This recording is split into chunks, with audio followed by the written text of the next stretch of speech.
여러분 반갑습니다. 오늘은 야고보서의 기록 목적, 조금 길기 때문에 1, 2 해서 야고보서의 기록 목적을 한번 살펴보도록 하겠습니다. 그러면 야고보서 각 서신의 기록 목적을 어떻게 찾을 것이냐에 대해서 한번 생각해 보면, 지난번에 말씀드렸듯이 오프닝 섹션과 클로징 섹션이 아주 중요하다 그랬죠. 특별히 여기서는 닫는 단락, 클로징 섹션을 관찰함으로써 서신의 기록 목적을 한번 찾아보도록 하겠습니다. 그러면 닫는 단락을 관찰한다 그랬는데 어떤 방법으로 관찰할 것이냐 한번 보겠습니다. 일반적으로 고대 서신을 보면 서신을 끝내기 전에 맺은 말 부분, 닫는 단락에서 본문에서 했던 말들을 간단하게 요약을 합니다. 이러한 현상은 성경에 기록된 서신들에서도 잘 나타납니다. 어쩌면 고대 서신들에서보다 더 명확하게 나타나는 것 같습니다. 다시 말해서 모든 서신에서 동일한 형태로 나타나는 것은 아니지만은 많은 경우에 서신의 맺은 말에서 본문에서 다루었던 내용을 요약하거나 혹은 그 내용을 다시금 상기시키는 듯한 표현을 사용하는 경향이 있습니다. 이는 서신을 마무리하면서 저자가 수신자들에게 마지막으로 당부하고 싶은 말을 남기는 것과 같습니다. 그래서 베트 같은 경우는 갈라디아서를 연구하면서 마지막 닫는 단락에서 서신 전체를 볼 수 있는 그런 서신을 해석할 수 있는 그런 클루를 발견할 수 있다, 단서를 발견할 수 있다, 그렇게 이야기를 하기도 합니다. 자, 그러면 봅시다. 자, 이러한 사실은 비록 모든 경우에 동일하게 적용되지는 않지만은 보편적으로 서신의 맺은 말을 잘 살피고 분석하면 서신의 상황이나 저자가 다루고자 하는 문제, 그리고 더 나아가서 서신을 기록한 목적을 발견할 수 있다는 것입니다. 서신의 서론을 살피는 것도 도움이 되지만 여기서는 맺은 말을 살피는 것만 예로 들어서 설명하려고 합니다. 그래서 일반적으로 서신, 오늘날 서신으로 따지면 요즘은 서신을 잘 안 써서 잘 모릅니다만은 그렇게 편하게 생각하면 됩니다.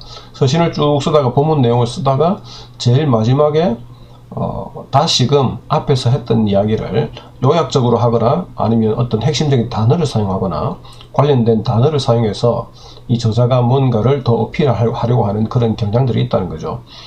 자, 그래서 이런 경향들이 있는데, 그럼 이런 경향들을 어떻게 분석하고 발견할 수 있을 것이냐, 그것에 대해서 한번 살펴보도록 하겠습니다. 자, 그러면 각 서신의 맺은 말을 어떻게 분석해야 할까요? 가장 쉬운 방법은 신약 성경의 서신에서 공통적으로 나타나는 요소를 비교하면서 한 서신에만 독특하게 나타나는 요소나 표현을 찾는 것입니다. 지난 시간에 했던 거 기억납니까? 공통적인 요소가 있고 이 공통적인 요소에도 기본적인 폼이 있다, 그렇게 말했죠. 자, 그래서 먼저 첫 번째로 이런 공통적인 요소들, 서신적 에피스톨러리 엘리먼트라 그러는데, 서신적 요소, 오프닝이나 클로징에 나타나는 이 서신적 요소를 한번 비교 분석해 보는 거죠. 그래서 비교 분석했을 때 일반적으로 보편적으로 똑같이 나타나는 것은 별 의미가 없겠죠. 왜냐하면 그 반복적으로 사용되니까. 그러나 거기서 차이가 난다면 그것은 독특한 거죠. 그죠? 독특하기 때문에 그 독특한 것은 뭐냐? 서신적 상황을 반영한 것이다. 그래서 에피스톨러리 컨텍스트를 반영한 것이다 라고 볼 수 있기 때문에 그 독특성을 찾아보면 그 각 서신의 그 기록 목적이나 또 어떤 단서를 찾을 수 있다는 거죠. 자, 그래서 저는 이를 간단하게 공통성과 독특성이라고 부르려고 합니다. 공통성과 독특성에 대해서 말할 때는 각각 두 가지 정도로 생각할 수 있는데요.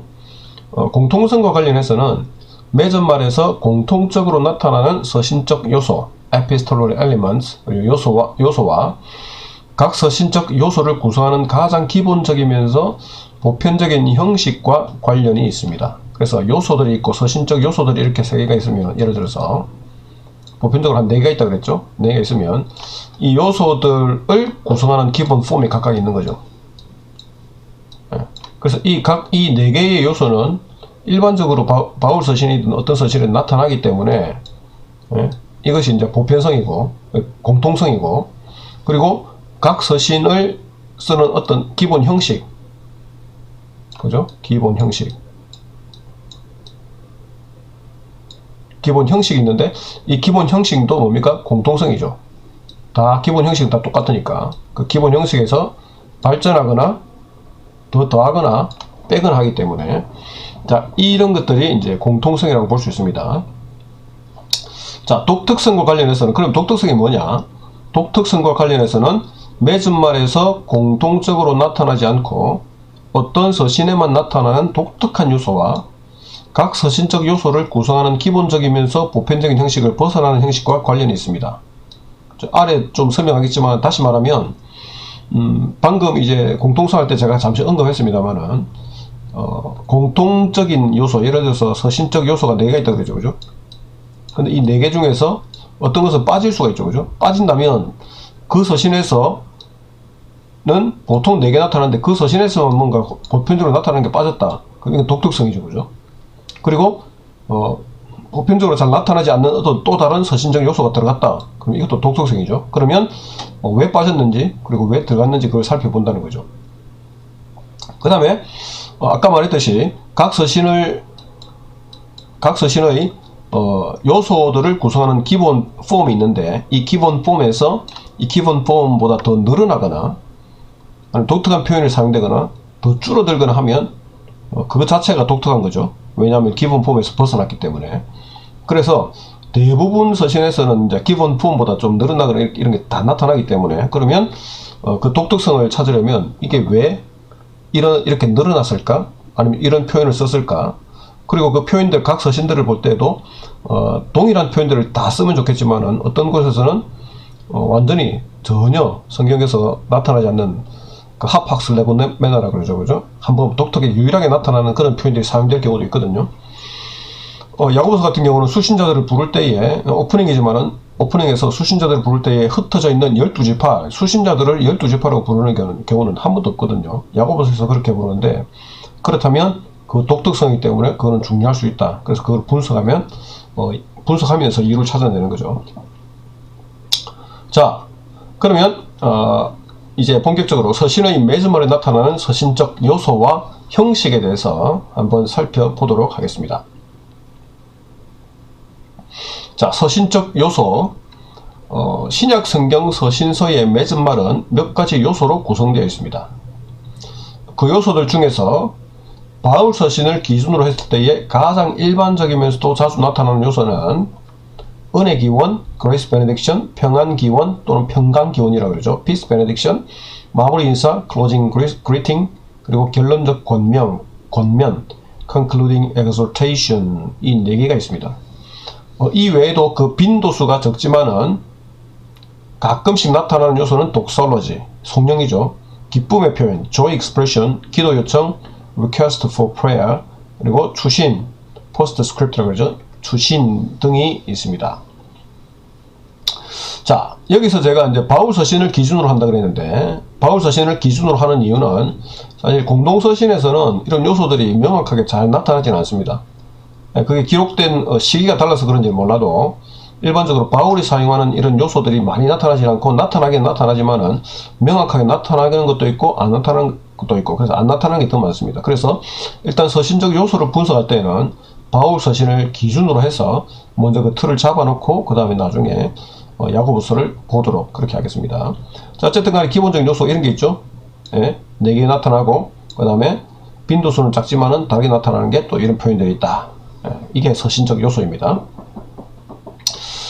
이 요소들 모두가 한 서신에 나타나는 경우는 드뭅니다. 예, 다 나타나는 경우가 전혀 없습니다. 서신에 따라서 한 요소가 추가되기도 하고 또 다른 요소가 생략되기도 합니다. 이는 저자가 서신의 수신자들이 처해 있는 상황, 에피스톨의 컨텍스트에 따라서 그에 맞는 요소들을 선택하여 기록했다고 볼 수 있습니다. 자, 그래서 제가 계속 반복해서 말합니다만 이런 요소들을 분석하면서 각 서신의 독특한 상황이 뭐냐, 그 독특한 상황을 찾아내면 그 서신의 수신자들이 당면한 이슈, 그죠? 핵심적인 이슈나 그들이 가진 문제점들을 찾아낼 수가 있겠죠? 자, 그래서 그 요소들에 맞게 기록했다고 볼 수 있는 것입니다. 자, 야고보서의 경우에 서론에서는 서신적 요소가 나타나지만은 서신의 맺은말 부분에는 서신적 요소가 나타나지 않는다고 보는 사람들이 많이 있습니다. 대부분이 그렇게 이야기합니다. 많은 분들이 그렇게 이야기합니다. 왜냐면 그 오프닝에 보면 발신자, 수신자를 밝히지만은 마지막 클로징에 가보면 또 뭐 특별한 그 서신적 요소라고 볼 수 있는 그런 요소들이 없이 그냥 마지막에 권면하고 마치기 때문에 이 서신적 요소가 없다 그렇게 이야기하기도 하고, 그렇기 때문에 야고보서는 뭐 지에서 당시에 그 근원적인 그런 것들을 이렇게 가져와서 기록한 그런 뭐 지혜서라 뭐 그렇게 보기도 합니다만은 저는 그렇게 보진 않습니다. 자, 다시 말해서 서신의 서론에는 간단하기는 하지만은 발신자 뭡니까? 하나님과 주 예수 그리스도의 종 야고보, 이게 발신자죠. 그리고 수신자, 흩어져 있는 12지파에게 이랬으니까 수신자죠. 밝히고 문안 인사, 문안하노라 라고 하면서 서신적 요소로 시작을 합니다. 그러나 서신의 맺은 말에는 아까 제가 말씀드렸던 것처럼 마무리 인사, 은혜 기원 또는 평강 기원 등이 나타나지 않습니다. 그래서 서신적 요소가 없다라고 보는 학자들이 많이 있습니다. 자, 대신에 야고보서 5장 19절 20절 보면 내 형제들아 너희 중에 미혹되어 진리를 떠난 자를 누가 돌아서게 하면 너희가 알 것은 죄인을 미혹된 길에서 돌아서게 하는 자가 그의 영혼을 사망에서 구원할 것이며 허다한 죄를 덮을 것임이라, 이렇게 마칩니다. 이 두 구절 중에서 19절 보시면 만약으로 시작하죠. 만약으로 시작하는데 이 가정법이죠, 그죠? 여기 한글 성경은 그냥 하면 이랬지만 사실은 가정법입니다. 만약에 나의 형제들아, 만약에 너희 중에 누군가가 진리로부터 벗어나고 누군가가 그를 돌이키게 하면, 이렇게 번역할 수 있는데, 그리고 나서 20절에 보시면 개역개정 성경에서는 너희가 알 것은 이렇게 번역합니다. 그죠? 여기 너희가 알 것은 이렇게 번역하는데, 이렇게 번역하기 때문에 사실 이게 이제 평서문처럼 보입니다. 너희가 알 것은 이렇게 평서문처럼 보이죠? 근데 사실은 평서문이 아닙니다.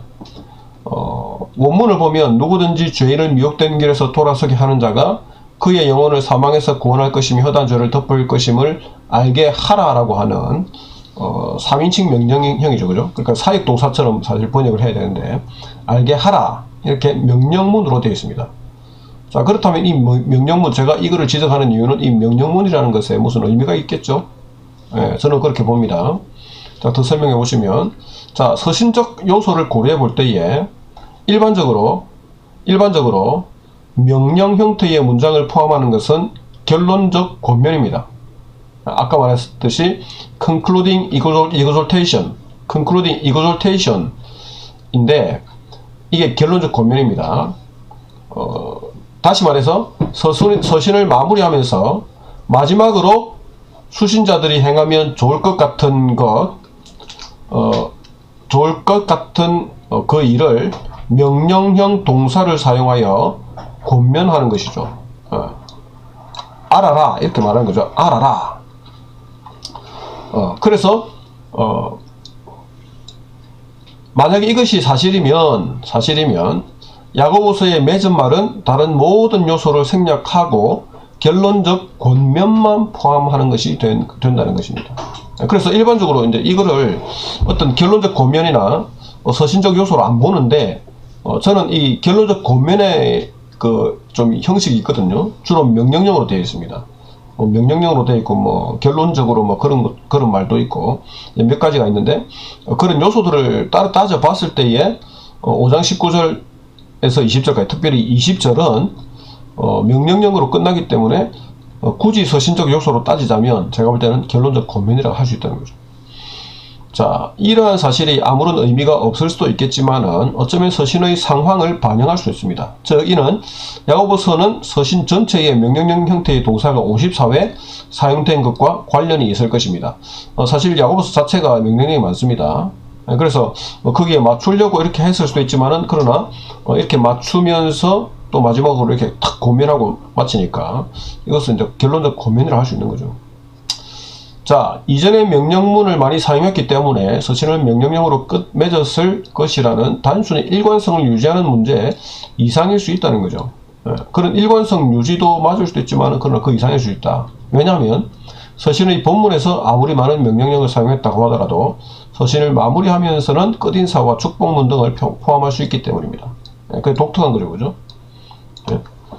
그러니까 아무리 명령 많았다고 해서 마지막에 명령을 할 수도 있지만 안 할 수도 있죠. 예. 그러나 명령하고 나서 보편적으로는 서신을 맺을 때는 아무리 앞에 세게 이야기하고 뭐 한다 하더라도 마지막에는 인사하면서 또 축복하면서 마칠 수 있죠. 근데 여기서는 그런 거 다 생략하고 마지막까지 어떻게 한다고요? 권면, 결론적 권면을 하고 명령형으로 권면을 하고 있다는 것입니다. 자, 그러나 야고보서에서는 그렇지 않습니다. 오직 명령형을 통한 권면만 있을 뿐입니다. 여기저기 흩어져서 기독교인으로 살면서 당하는 여러 가지 시련과 그러한 시련들로 인해서 진리를 떠나는 자들과 관련해서 생각해 볼 때에 진리를 떠난다. 5장 19절 진리를 떠난다 그랬죠. 그죠? 미혹되어 진리를 떠난 자를 돌아서게 하면 이렇게 했죠. 그리고 5장도 마찬가지지만 1장 초반부에 보면 시련과 관련된 표현들, 고난과 관련된 표현들 많이 있습니다. 자, 그래서 이 전체가 사실 야고보서의 서신서 상황을 볼 수 있도록 만들어주죠. 자, 야고보서 5장 19절 20절의 마지막 권면은 수신자들의 상황의 심각성과 그들이 가진 문제, 이슈죠. 의 긴박성과 관련이 있을 수 있습니다. 어쩌면 수신자들은 발신자가 보편적인 형태의 인사와 축복 대신에 마지막까지 명령하면서 서신을 마무리할 수밖에 없는 그런 긴박하고 심각한 상황에 처해 있었는지도 모릅니다. 그래서 서신의 형식이라는 것은 단순히 서신의 형식, 이것 자체가 뭐 형식이 들어가고 빠지고 뭐 이런 문제가 아니라 저자가 의도적으로 그것을 그렇게 했다면 마지막에 축복과 이런 것들 다 빼고 마지막까지 명령형으로 권면하는 한 이유가 있을 거다. 그러니까 그렇게 그것만 넣은 것도 이유가 있다는 거죠. 예. 그래서 의도적으로 그렇게 했다는 거죠. 그래서 그런 것을 우리가 이제 읽으면서 서신의 분위기나 또 서신의 내용을 파악할 수 있다는 것입니다. 자, 어쨌든 야고보서는 아마 제가 볼 때는 이제 그런 전체를 이제 연구해 보시면 이런 의도가 충분히 있을 수 있겠다라는 생각을 가지게 될 수 있습니다. 자, 그러면 이제 서신적 요소의 형식을 한번 보겠습니다.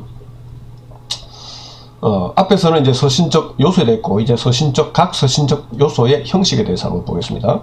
자, 앞서 서신의 매즈 말에는 다양한 요소들, 은혜 기원, 평강 기원, 마무리 인사, 결론적 권면 등이 있다고 했죠. 이 각각의 요소들은 각기 다른 형식을 가지고 있습니다. 즉, 각각의 서신적 요소들을 특징 지을 수 있는 기본적인 형식을 가지고 있다는 것입니다. 자, 예를 들어서 은혜 기원을 나타내는 표현을 생각할 때에 이를 구성하는 기본적인 요소가 3개가 있는데 기원, wish, 그죠? wish. 은혜를 기원합니다. 이래야 되겠죠? 기원. 그 다음에 신적인 근원, divine source. 그럼 이 은혜가 어디에 근거하느냐, 그 소스가 뭐냐, 어디로부터 오느냐 그 말이겠죠? 그 다음에 수혜자, 수신자를 할 수도 있고 수혜자를 할 수 있는데 이 은혜의 수신자가 누구냐, 수혜자가 누구냐라는 것을 밝히는 거죠.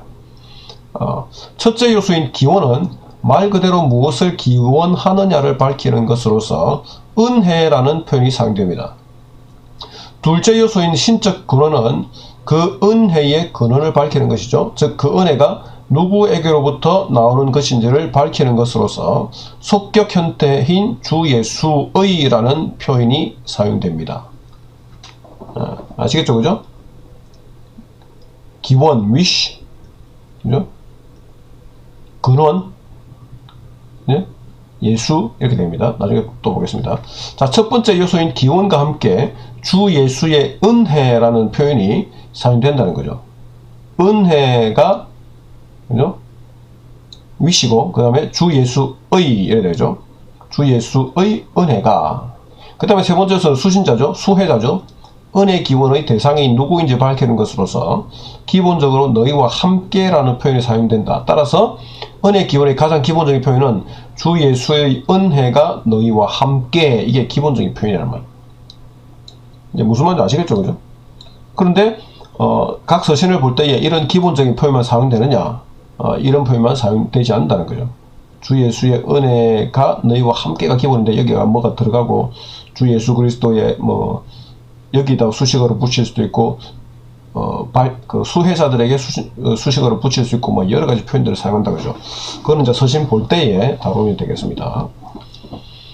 자, 평강기호를 나타내는 표현을 예로 든다 들어보면 이를 구성하는 기본 요소는 4개가 있는데요. 서두적 요소, introductory element, 그 다음에 신적 근원, 똑같습니다. 신적 근원, 그리고 기원, 그 다음에 수신자 또는 수혜자가 그것입니다. 하나만 더 추가됐죠. 은의 기원과 비교했을 때에 하나의 요소가 더 추가되고 그 표현이 다른 것 외에는 거의 차이가 없습니다.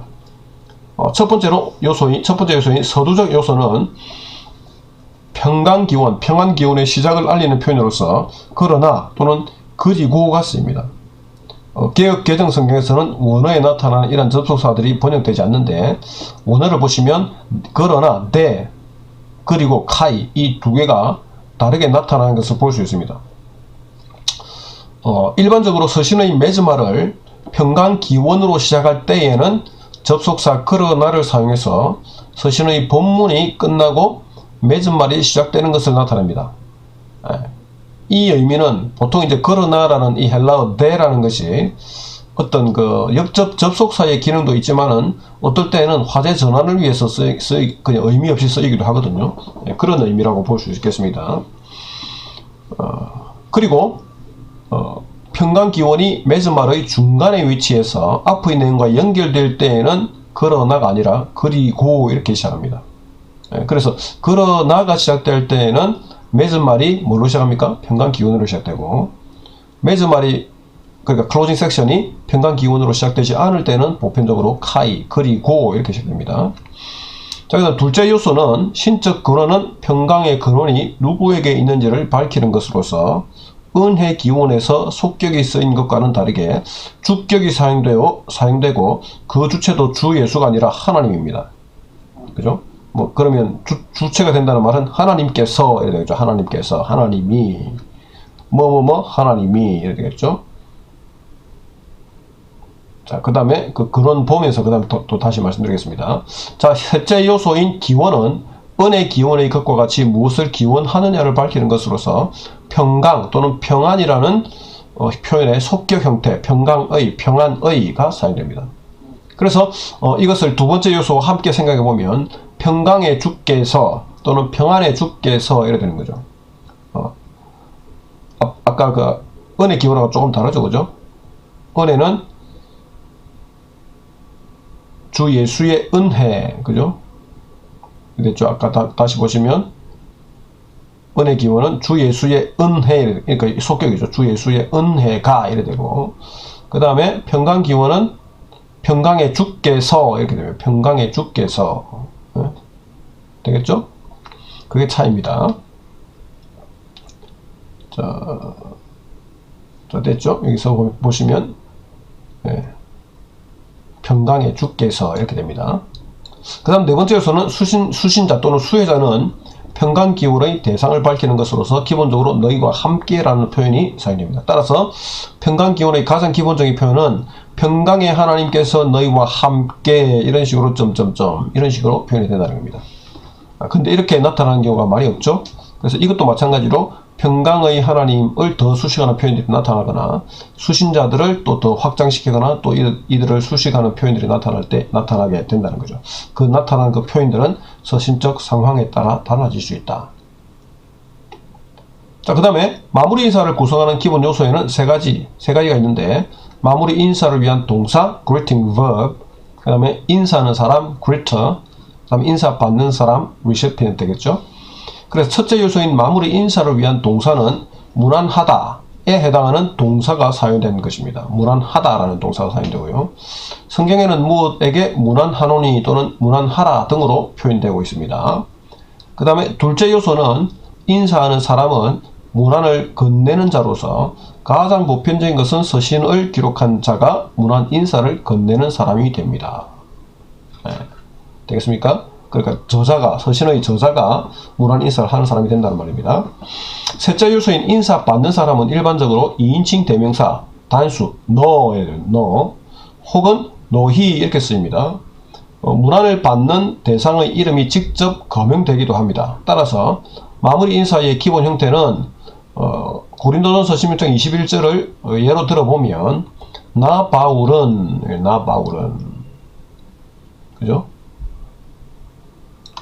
그 다음에 친필로 이게 친필로, 이건 게 지난번에 설명했듯이 이게 자필섬입니다. 친필로 본인이 직접 쓴단 말이죠. 너희에게, 이거는 이제 수혜자죠. 수혜자. 문안하노니, 이거는 이제 동사죠. 그죠? 문안하다. 문안하노니. 이렇게 볼 수가 있는 것입니다. 자, 되겠습니까? 그 다음에 결론적 권면 봅시다. 결론적 권면은 다른 서신적 요소들과 같이 그 권면을 구성하는 기본적인 요소가 없기 때문에 특정한 기본 형식을 가지고 있지 않습니다. 그러나 결론적 권면을 할 때는 일반적으로 나타나는 패턴이 있는데요. 자, 그 첫째가 뭐냐면 권하다라는 동사가 사용됩니다. 권하다. 그래서 권면이죠. 그죠? 권하다. 이는 로마서 21장 1절에 보시면, 예를 들어 보시면, 그러므로 형제들아 내가 하나님의 모든 자비하심으로 너희를 권하노니, 이렇게 권하노니, 이거는 뭡니까? 권면이죠. 권면. 자, 그래서 이런 권하다라는 동사가 나타나고, 둘째, 결론적 권면의 내용들이 수신자들이 속한 공동체와 특정 개인 또는 그룹과의 관계와 연관이 있다. 뭐 이건 당연한 거죠. 그죠? 네. 그 사람들에 속한 뭐 이슈도 관계 있을 수 있고, 그 사람들의 문제, 공동체의 어떤 특정 개인들과의 관계, 그런 연관이 있는 것으로 시작을 합니다. 그 내용이 채워집니다. 자, 그 다음에 셋째, 결론적 권면이 형제들아, 이렇게 표현했습니다. 로마서나 고린도후서, 빌립보서, 데살로니가전서 보면 형제들아라는 이런 혹격 또는 형제여, 이거는 이제 단수죠.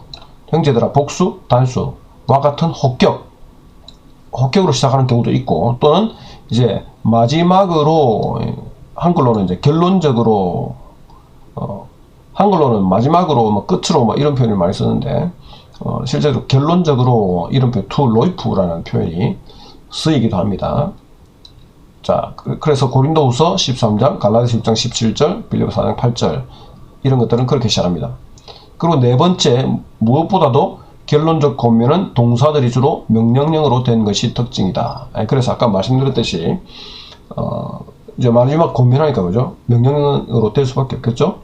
그래서 이런 특징들이 있는데 야고보서 같은 경우는 뭐 다른 표현 이런 요소들은 나타나지 않지만은, 그러나 이 명령형으로 된 것을 볼 때에 그것이 결론적 권면일 수 있다.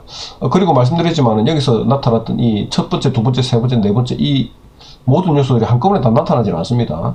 이것만 나타날 수도 있고, 또 저것만 나타날 수도 있고, 또 뭐 두 개씩 이렇게 나타날 수도 있는데, 그러나 야고보서에서는 다른 것보다는 명령형으로 된 것, 이것을 볼 때에 굳이 따지자면 서신적 요소에서는 결론적 권면일 수 있다. 그렇게 말씀드릴 수가 있겠습니다.